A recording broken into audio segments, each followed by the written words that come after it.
10월 16일 치러지는 금정구청장 보궐선거의 열기가 달아오르고 있습니다. 11일 여야 당 지도부가 부산을 찾아 표심 잡기에 나섰는데요. 조국혁신당 조국 대표는 민주당과 단일화를 위한 공개 토론을 제안하고 있습니다. 금정구청장 선거 가장 큰 변수가 될 것으로 보이는데요. 관련해서 차선영 기자와 이야기 나눠보겠습니다. 차 기자, 조국혁신당 조국 대표가 11일에 이어 12일에는 선거 사무실에서 현장 최고위원회 회의를 열었죠. 네, 조국혁신당은 첫 선출직 당선을 위해 류재성 변호사를 후보로 확정했는데 조국 대표 말씀하신 대로 선거 사무실에서 현장 최고위 회의를 열었습니다.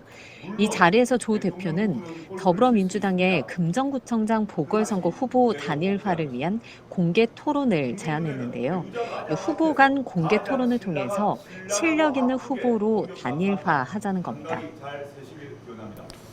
네, 조국혁신당에서는 민주당의 단일화를 요구하고 있는데 이유가 무엇입니까?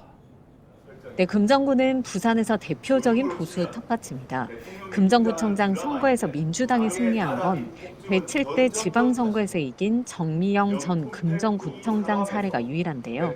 이 판을 뒤집을 수 있는 방법이 민주, 진보, 진영 후보의 단일화가 최선이다라고 보는 겁니다. 조 대표는 선거가 치러지는 인천 강화에선 후보를 내지 않고 민주당에 양보했다며 추석 연휴 기간 실무단을 구성해 단일화에 대한 논의를 시작하자고 제안했습니다. 네, 단일화의 선을 긋고 있는 민주당. 어떤 변화가 있을지 좀 더 지켜봐야 될 것 같은데요. 국민의힘 한동훈 대표도 취임 후 처음으로 부산을 찾았죠. 네, 11일 금정구를 찾아 부산대학 청년과 만나 수도권, 비수도권 격차를 논의했고 서동 미로시장을 방문해 지역 주민과도 인사를 나눴는데요. 직접 보궐선거에 대해 언급하진 않았지만 청년과 지역 주민과 소통하며 표심 잡기에 나선 것으로 보입니다.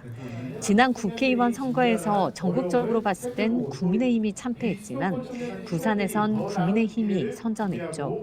특히 지방선거를 2년 앞둔 시점에서 이번 보궐선거가 지방선거 전초전 성격도 띠고 있기 때문에 보수 텃밭인 금정구의 표심 단속에 나선 것으로 보입니다. 네, 민주당의 전략 공천을 받은 김경지 변호사도 공식 출마를 선언했고 또 국민의힘에서는 최종 후보 선정에 나선다고요. 네, 김경지 후보는 7년 전 경영 악화로 폐업한 침례병원 앞에서 출마를 공식 선언했습니다. 금정구의 오랜 소원인 침례병원 공공병원화를 약속하고 현재 벌어지고 있는 의료 대란 사태에 대한 정부 책임을 강조하며 정권 심판론을 들고 나온 겁니다.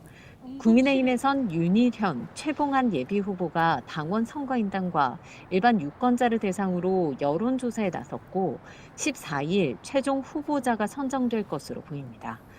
야권의 단일화 이슈, 보수표의 집결 등이 선거 변수로 떠오른 가운데 한 달여 앞으로 다가온 금정구청장 보궐선거의 열기가 달아오르고 있습니다. 네, 잘 들었습니다. 지금까지 보도국 차선영 기자였습니다.